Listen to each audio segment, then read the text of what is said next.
ఉన్నది. మరి కేటీఆర్ గారు మిగిలిన ముఖ్య నాయకులందరూ ఆ రోజు భాగస్వామ్యం అవుతారు.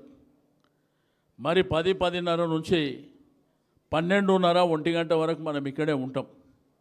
అందరికీ కూడా మరి భోజనాలు కూడా అక్కడ ఆ రోజు ఏర్పాటు చేయడం జరిగింది. రెండోది, ఏ టైం ఎట్లా వస్తుందో మనకు తెలియదు. ఈరోజు చూస్తున్నాం, ఈ ఫిబ్రవరి మాసంలో మన కార్పొరేటర్ల టైం అయిపోతుంది, కార్పొరేషన్ టైం అయిపోతుంది. మరి దమ్ముండి ఈ ప్రభుత్వం మళ్ళీ ఎలక్షన్ పెడుతుందా లేదా చూడాలి. ఈసారి తప్పకుండా కార్పొరేషన్ని మనం కైవసం చేసుకుంటామని చెప్పి నేను ఈ సందర్భంగా తెలియజేస్తూ ఉన్నాను. రెండోది, డీలిమిటేషన్ అయిన తర్వాత అసెంబ్లీ స్థానాల సంఖ్య కూడా పెరుగుతుంది. రెండోది, ఉన్న గ్రేటర్ హైదరాబాద్ వదిలిపెట్టి ఇంకా పెద్దగా విస్తరించాలని మరి భూదోపిడీ చేయడానికి సిద్ధమైనటువంటి ఈ ప్రభుత్వం రోజు ఒక డ్రామా నడిపిస్తుంది. ఏ డ్రామానో మీకు తెలియవలసినటువంటి అవసరం ఉంది. మీకు బాలనగర్ ప్రాంతం కానీ, చెర్లపల్లి ప్రాంతం కానీ, జీడిమెట్ల కానీ, కాటేదాన్ ప్రాంతాలు కానీ, ఉప్పల్ ప్రాంతం కానీ, మరి ఈ ప్రాంతాలలో కొన్ని ఇండస్ట్రీస్ ఉన్నాయి. 50-60 ఏళ్ళ నుంచి ఇండస్ట్రీస్ ఉన్నాయి. మీకు బిహెచ్ఎల్ కానివ్వండి, ఐడిపిఎల్ కానివ్వండి, హెచ్ఏఎల్ కానివ్వండి, ఇట్లా చాలా సంస్థలు ఉన్నాయి. ఆ రోజు ఇండస్ట్రీస్ పెట్టాలని ప్రైవేట్ వాళ్లకు మరి ఆ రోజు గోపాల్ గారిని వేదిక మీదకి రావాల్సిందిగా కోరుతున్నాం. ఆ రోజు ప్రైవేట్ వాళ్ళకు పెట్టాలని కొన్ని ఇండస్ట్రీస్ కూడా మరి ప్రభుత్వం, అప్పుడున్నటువంటి ప్రభుత్వాలు, ఆ రోజు ఉన్నటువంటి ప్రభుత్వాలు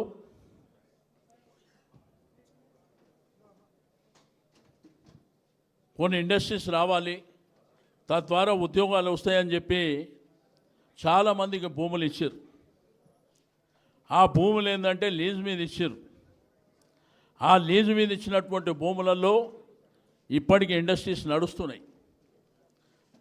కానీ అక్కడ భూముల ధరలేమో విపరీతంగా పెరిగిపోయినాయి. మీకు అన్నీ హైదరాబాద్ సెంటర్ కింద ఉంటాయి కాబట్టి ఆ భూముల ధరలు పెరిగిపోయినాయి. అవి ప్రభుత్వ భూములు. ఇండస్ట్రీ మాత్రం ప్రైవేట్ వాళ్ళు నడిపిస్తుర్రు. భూములు లీజుకి ఇచ్చినటువంటి భూములు అవి. ఈరోజు ధరలు విపరీతంగా పెరిగిపోయినాయి.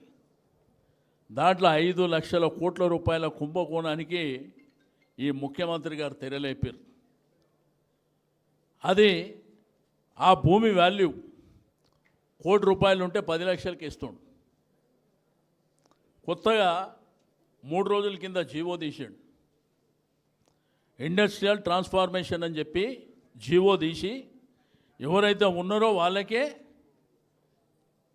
₹1 కోటి స్థలాన్ని 10 లక్షలకు ఇచ్చేటువంటి కుట్ర దానికి తెరలేపాడు.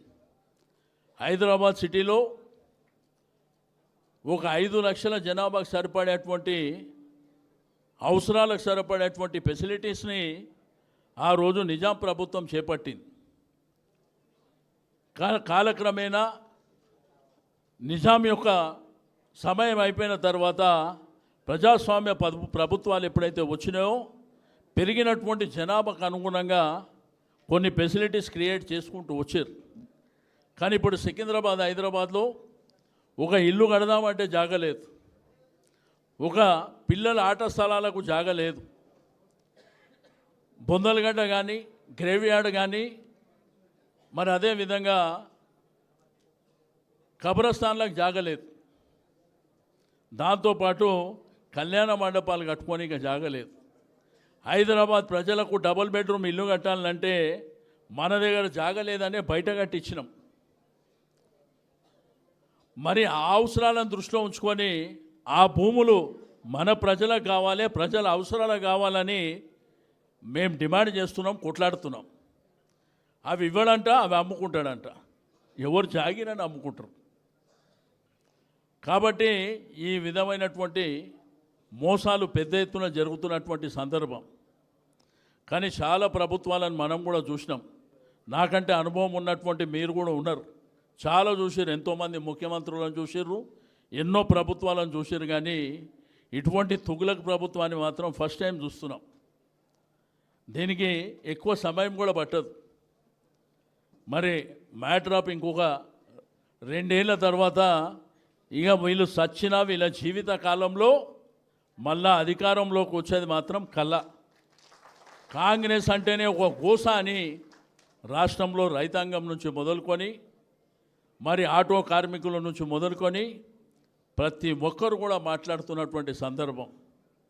ఈరోజు తెలంగాణ రాష్ట్ర జనాభాలో ఎస్సీ ఎస్టీ మైనారిటీలు బీసీలు కలుపుకుంటే 85% ఉన్నటువంటి వాళ్లకు కాంగ్రెస్ ప్రభుత్వం రాకముందు 42% బీసీలకు ఇస్తామని కామారెడ్డి డిక్లరేషన్ అని ఒక పెద్ద మోసానికి తెరలేపారు. దానికి సిద్దిరామయ్య గారు చీఫ్ మినిస్టర్ కర్ణాటకను తీసుకొచ్చి ఆయన బీసీ బిడ్డనే ఆయనతోని కామారెడ్డిలో డిక్లరేషన్ చేశారు. 42% మా ప్రభుత్వం రాగానే మరి బీసీలకు రిజర్వేషన్లు ఇస్తామని చెప్పి దాంతోపాటు 1,00,000 కోట్ల బడ్జెట్ అంటే సంవత్సరానికి 20,000 కోట్ల రూపాయలు మరి బీసీలకు ఇస్తామని వాళ్ళే చెప్పినారు, ఎవరు అడిగింది కాదు. కానీ ప్రజలందరూ మోసపోయిన తర్వాత కేసీఆర్ గారు 34% బీసీలకు రిజర్వేషన్ ఇవ్వాలని ఆ రోజు మరి అసెంబ్లీలో పెడితే దాన్ని సుప్రీంకోర్టు 50%కు మించిపోయి ఉన్నది కాబట్టి 23-24%కే పరిమితం చేసినటువంటి సందర్భం. ఆ రోజు 2018 లోకల్ బాడీ ఎలక్షన్ కూడా మరి 23-24 రిజర్వేషన్లతోని ఎలక్షన్లు జరిగినాయి. 42% ఇస్తా అని పెద్ద డ్రామాలు ఇక్కడి నుంచి ఢిల్లీ దాకా నడిపించినటువంటి ఈ ముఖ్యమంత్రి గారు తీరా నిన్న ఇవాళ మీరు పేపర్ చూడండి 17%కు పరిమితం చేసి 17% మొన్న ఎలక్షన్ కమిషన్ వాళ్ళు ఇచ్చినటువంటి లిస్టులో. కాబట్టి ఇవన్నీ జరుగుతున్నాయి. మన ఒక రాజకీయ పార్టీగా కేసీఆర్ గారి నాయకత్వంలో పనిచేసినటువంటి సైనికులుగా మీ అందరికీ రిక్వెస్ట్ చేసేది ఒకటే, మనకు దీక్షా దివాస్ అనేది ఒక పండుగ రోజు. ఆ పండుగ రోజుని మనం గంభీరంగా చేసుకోవాల్సినటువంటి అవసరం ఉంది. దీన్ని అద్భుతంగా చేసుకోవాలంటే నేను అందరికీ రిక్వెస్ట్ చేస్తున్నా, డివిజన్కు 100 మంది రండి. ప్రతి డివిజన్కు 100 మంది నేను రావాల్సిందిగా రిక్వెస్ట్ చేస్తూ ఉన్నాను. ఖైరతాబాద్ జుబ్లీహిల్స్ ప్రాంతాలు మాత్రం మరి డివిజన్కు 200 మీకు పక్కనే ఉన్నది కాబట్టి మరి డివిజన్కు 200 మంది. ఖైరతాబాద్ నియోజకవర్గంలోనే భవన్ ఉన్నది, మరి జుబ్లీహిల్స్ కూడా పక్కనే ఉన్నది కాబట్టి నేను 100 చెప్తున్నా. రెండోది ఖైరతాబాద్ జుబ్లీహిల్స్కు 200 చెప్తున్నా. మీ శక్తి మేరకు ఎక్కువ కూడా తీసుకురావాల్సినటువంటి అవసరం ఉంది. ఆ రోజు మనకి ఇక్కడ కార్యక్రమాలు ఉంటాయి. మన రాష్ట్ర నాయకులు కేటీఆర్ గారు, మన ముఖ్య నాయకులు, మరి అదేవిధంగా ఆ రోజు కేసీఆర్ గారు అమరణ నిరాదీసినటువంటి ఒక స్లైడ్, ఒక వీడియో కూడా మరి ప్రదర్శించడం జరుగుతుంది. దాంతోపాటు నాయకులు మాట్లాడతారు. మాట్లాడిన తర్వాత భోజనం చేసి మనం యథావిధిగా వెళ్ళిపోవాల్సినటువంటి అవసరం ఉంది. నేను కార్పొరేటర్లకు, నాయకులకు, ఇన్ఛార్జులకు, కార్యకర్తలకు, ముఖ్య నాయకులకు అందరికీ చెప్తున్నా, ఊరికనే పిలవకముందే పేర్లు పెట్టకముందే దండాదాన్ని ఎక్కి స్టేజ్ల మీద కూర్చున్నాడు కాదు. ఆ రోజు వీడియో పెడుతున్నాం, ఎవరు స్టేజ్లు ఎక్కుతారో ఎవరు తిరుగుతారో ఆ 100 మంది మీ వెనుక వాళ్ళని తీసుకొని రావాల్సినటువంటి అవసరం ఉన్నది. రాబో కాలంలో కూడా చాలా స్ట్రిక్ట్గా ఉంటాం, గుర్తుపెట్టుకోండి. రాజకీయాలల్లో కాంపిటీషన్ ఉండాలి. రాజకీయాలల్లో మనం ఉన్నతమైనటువంటి స్థానంలో ఉండాలంటే సర్వీస్ కూడా అంతనే చేయవలసినటువంటి అవసరం ఉంటుంది. ప్రజల మధ్యలో అదే విధంగా ఉండాలి, కార్యకర్తలతో కూడా అదే విధంగా కలిసిమెలిసి ఉండాలి, అందరికీ చేదోడు వాదోడుగా ఉండాలి. కాబట్టి నేను ఆ రోజు కూడా దయచేసి ఇది ఒక్కల బాధ్యత కాదు, ఇక్కడ ఉన్న మనందరి బాధ్యత. అందరం కూడా మరి పార్టీ వీలైనంత వరకు నియోజకవర్గంలో ఉన్నటువంటి నాయకులకు, మా ముఖ్య నాయకులకు రిక్వెస్ట్ చేస్తున్న, యంగ్స్టర్స్ కానీ పెద్దలకు కానీ అందరూ మోటార్ సైకిల్ మీదనే రండి. మోటార్ సైకిల్ మీద వస్తే ఇద్దరు కూర్చోవచ్చు, ఒకళ్ళు నడిపించేటైనా ఒకళ్ళు వెనుక కూర్చొని ఎంత దూరం అన్నా పోవచ్చు. ఇక మా అక్కలు, మా చెల్లెళ్ళు మాత్రం వీలైతే బస్సు, ఆటోనో మరి ఏ విధంగా వస్తారో మీరు రావాల్సినటువంటి అవసరం ఉన్నది. ఆ రోజు ఒక పండుగ వాతావరణంలాగా మరి బ్రహ్మాండంగా మన కార్యక్రమాన్ని మనం చేసుకోవాలని చెప్పి నేను ఈ సందర్భంగా తెలియజేస్తూ ఉన్నాను. నేను అందరికీ దయచేసి రిక్వెస్ట్ చేస్తున్నా, ఇది రాష్ట్ర వ్యాప్తంగా అన్ని జిల్లాలలో దీక్షా దివాస్ కార్యక్రమాలు ఉంటున్నాయి. అన్ని జిల్లాల్లో కూడా పెద్ద ఎత్తున బ్రహ్మాండంగా చేపడుతున్నారు. కాబట్టి మన రాష్ట్రంలో మరి హైదరాబాద్ అనేది ప్రధానమైనటువంటిది. ఈ రాష్ట్రానికి గుండెకాయ లాంటి హైదరాబాద్లో మరి జిల్లాలో జరిగిన దానికంటే మరి డబల్ టిబల్ ఎక్కువ ఉండాలి. కాబట్టి మనం కూడా బ్రహ్మాండంగా ఆ కార్యక్రమాన్ని చేసుకోవాల్సినటువంటి అవసరం ఉంది. అదేవిధంగా లోకల్ బాడీస్ ఏవైతే సర్పంచ్ ఎలక్షన్లు కాగానే మరి వెంటనే మెంబర్షిప్ డ్రైవ్ ఉంటుంది మన పార్టీది. మన పార్టీ మెంబర్షిప్ డ్రైవ్ అయిన తర్వాత మరి కమిటీలు వేసుకొని ముందుకెళ్ళడం జరుగుతుంది. అవన్నీ ఆల్రెడీ చర్చలు జరుగుతున్నాయి. ఇంతకుముందులాగా ఒక్కరినో ఇద్దరినో వేసి వదిలిపెట్టం. ఈసారి ఫుల్ ప్లేజ్డ్గా కమిటీ అంతా ఉంటుంది. అధ్యక్షుడు ఉంటాడు, అధ్యక్షుని తర్వాత కమిటీలు ఉంటాయి. ఆ తర్వాత అనుబంధ సంస్థలు, మహిళా కమిటీ కానీ, యువత కమిటీ కానీ, విద్యార్థి కానీ, మరి అదేవిధంగా కార్మిక విభాగం కానీ, బీసీ విభాగం కానీ, ఇట్లా అన్ని కమిటీలు కూడా మరి రాబో జనవరిలో ఫిబ్రవరిలో ఆ కార్యక్రమాలు ఉంటాయి. ఈసారి తప్పకుండా మరి ఎవరైతే పార్టీ కోసం కష్టపడుతున్నారో వాళ్ళకే ప్రయారిటీ ఇచ్చి వాళ్ళనే అందలం ఎక్కించాలి, వాళ్ళతోనే పార్టీని ముందుకు తీసుకువెళ్ళాలనేటువంటి ఆలోచన పార్టీకి ఉన్నదని చెప్పి నేను ఈ సందర్భంగా తెలియజేస్తూ ఉన్నాను. కాబట్టి మరి హైదరాబాద్ జంట నగరాల్లో, సికింద్రాబాద్, హైదరాబాద్ ప్రాంతాల్లో పార్టీని అద్భుతంగా బలోపేతం చేసి మరి ముందుకు తీసుకువెళ్ళడానికి మీ అందరి సహకారంతో పార్టీని అద్భుతమైనటువంటి పార్టీగా తీర్చిదిద్దుదామని చెప్పి నేను ఈ సందర్భంగా తెలియజేస్తూ ఉన్నాను. ఎప్పుడైతే అధికారం లేనప్పుడు, పార్టీ కష్టకాలంలో ఉన్నప్పుడు ధైర్యంగా గట్టిగా నిలబడవలసినటువంటి అవసరం మన అందరికీ ఉంటుందని చెప్పి నేను ఈ సందర్భంగా తెలియజేస్తూ ఉన్నాను. అధికారం ఉన్నప్పుడు ఎవరెవరు ఉంటారో మనకు తెలియదా? అందుకే పార్టీ కూడా నిర్ణయం తీసుకుంది. ఎవరైతే రేపు మనం అధికారం అయితే 100% వచ్చే ఎలక్షన్లో 100% మనమే అధికారంలో ఉంటాం. దాంట్లో అనుమానం లేదు. మొన్ననే కేటీఆర్ గారు, హరీష్ గారు, మిగిలిన మిత్రులు మాట్లాడేటప్పుడు నేను చెప్పిన, మేమందరం మాట్లాడుకున్నాం, ఎవరైతే మనం కష్టాలలో, పార్టీ కష్టాలలో అధికారంలో లేనప్పుడు ఉన్నారో వాళ్ళే నిజమైనటువంటి నాయకత్వం. వచ్చే ప్రభుత్వం వచ్చిన తర్వాత మాత్రం మీరు ఎవరన్నా పోయిన వాళ్ళని వీళ్ళని దగ్గర తీస్తారో కానీ నేను మాత్రం ఊరుకోనని చెప్పి వాళ్ళకు స్పష్టంగా తెలియజేసిన అని చెప్పి నేను ఈ సందర్భంగా తెలియజేస్తూ ఉన్నాను. ఎందుకంటే పార్టీ కార్యకర్త అంటే మీకేం పార్టీ ద్వారా డబ్బులేమో అందుతలేవు. మీరు ఎన్నిసార్లు మీటింగ్ పెట్టినా, ఎన్నిసార్లు ధర్నాలు పెట్టినా మీరు ఎట్లా వస్తుందో ఎవరు అడిగే పరిస్థితి లేదు. ఏ విధంగా కష్ట నష్టాల కోర్చి ఒక ఆడ మహిళ పార్టీ ఆఫీస్ రావాలంటే ఇంటికి అడిగేసి ఎంత కష్టమవుతుందో మాకు తెలుసు. కార్యకర్తలకు, నాయకులకు ఎంత కష్టమవుతుందో తెలుసు. కానీ అందలం ఎక్కగానే మాత్రం మీరెవళ్ళు ఉండరు, మరి ఎవడెవడో జమ అవుతారు. కాబట్టి ఈసారి ఆ పరిస్థితులు ఉండవు అని చెప్పి నేను ఈ సందర్భంగా తెలియజేస్తూ ఉన్నాను.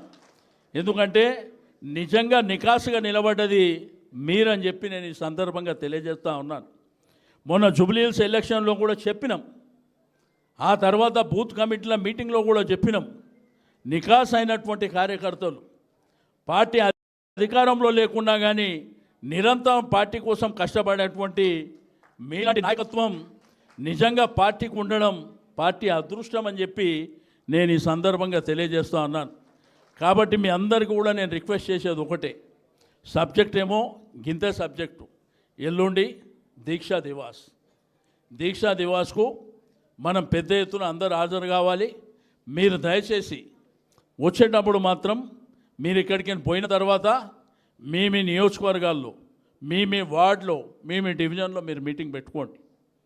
ఎల్లుండి వచ్చేటప్పుడు ఏడికైనా వస్తాం మనం అందరం. ఒక బస్తీ నుంచి, ఏ బస్తీ నుంచి వస్తాం, ఏ రోడ్డు మీదకైనా వస్తామో, మీరు పొద్దున్నే ట్రాఫిక్ కూడా చాలా ట్రాఫిక్ ఉంటుంది కాబట్టి దయచేసి ఎల్లుండి మరి 10-10:30 లోపల మీరందరూ ఇక్కడికి చేరుకోవాల్సినటువంటి అవసరం ఉన్నది. కాబట్టి మీ అందరు చేరుకుంటారని చెప్పి నేను ఆశిస్తూ ఉన్నాను. మొన్న కూడా కార్పొరేషన్ ఎలక్షన్ జరిగింది, కార్పొరేషన్ మీటింగ్ జరిగింది జిహెచ్ఎంసీలో. మా చెల్లెళ్ళు ఎట్లా కొట్లాడారు చూసారు కదా, అద్భుతంగా కొట్లాడారు. కొట్లాడతాం, అన్ని విధాలుగా కొట్లాడతాం తప్పకుండా. ఆ జిహెచ్ఎంసీ మరి ఆ కార్పొరేషన్ని తప్పకుండా మన చేతిలో పెట్టుకుంటాం. ఈసారి మాత్రం పారిపోయేటోళ్ళకి ఇయ్యం, నికాసుగా నిలబడే వాళ్ళకి మాత్రం ఉంటుందని చెప్పి నేను ఈ సందర్భంగా తెలియజేస్తూ ఉన్నాను. కాబట్టి దయచేసి మరి ఎల్లుండి కార్యక్రమంలో మాత్రం నేను మా కార్పొరేటర్లకు, మాజీ కార్పొరేటర్లకు, చైర్మన్లకు, నాయకులకు, మరి ప్రతి ఒక్కరికి ఇన్ఛార్జులకు కానీ మాజీ చైర్మన్లకు, గౌరవ శాసనసభ్యులకు అందరికీ చెప్తున్నాం, గేటు బయట 6 కెమెరాలు పెడుతున్నాం. మీరు ఎవరు తెచ్చుకుంటారో మీ వెనుకనే తెచ్చుకోండి. అంతే అన్న నేను ముందు వచ్చేసినా మా వాళ్ళు ఎన్నుకుంటారు అంటే కుదరదు. ఎవరైతే వస్తారో మీ వాళ్ళని కూడా మీ వెనుకనే లోపలికి వచ్చేటట్టు చూసుకోండి. ఒకవేళ లేదు మేము ఇంతమంది వచ్చినామంటే ఈయన్నే వీడియో పెట్టి చూపిస్తాం. నువ్వు వచ్చేటప్పుడు నీ వెనుక ఎవరుండ్రు, మీరు వచ్చేటప్పుడు మీ వెనుక ఎవరుండ్రో మేము. ఎందుకంటే ఈరోజు టెక్నాలజీ ఎట్లుంది తెలుసు కదా, సింపుల్ టెక్నాలజీ. మనం చేయబట్టుకొని కెమెరాతో తీయవలసిన అవసరం లేదు. ఆ కెమెరాలు ఎక్కడెక్కడో ఉంటాయి, ఆ కెమెరాలలో వచ్చేస్తుంటుంది. కాబట్టి దయచేసి నేను ఈ మాట ఎందుకు చెప్తున్నా అంటే, మనం నిజంగా పార్టీ కోసం ఒక నిబద్ధతోని నికాసుగా నిలబడ్డ వాళ్ళం కాబట్టి మనకి ఆ బాధ్యత ఉంటుంది. ఎందుకంటే ఇంత పెద్ద కార్యక్రమం జరిగినప్పుడు మనం అందరం నిండుగానే ఉంటే ఒక పండగలాగా కార్యక్రమం ఉంటుందనే ఉద్దేశం తప్ప ఏదో కాంపిటీషన్ కోసం పెట్టేది కాదు. మీరు అన్యదా కూడా భావించదు. ఎవరు ఏదో 100 మంది తెమ్మన్నారు, 200 మంది అట్లా అన్యదా భావించకండి. ఇది మన పార్టీ, మన పర్వదినం, మన పండగ దినం. మన నాయకుడు ఆ రోజు కేసీఆర్ చచ్చుడో తెలంగాణ వచ్చుడో అని నినాదం తెస్తే ఈరోజు తెలంగాణ గురించి ఎల్లిగాడు మల్లిగాడు మాట్లాడుతున్నారు. తెలంగాణ అంటే మేము తెచ్చినాం తెలంగాణ అని. ఆ రోజులు ఎక్కడ పోయారు వీళ్ళంతా? కాబట్టి మన పండుగ వాతావరణం కాబట్టి మరి ఆ రోజు మరి సంపూర్ణంగా బ్రహ్మాండంగా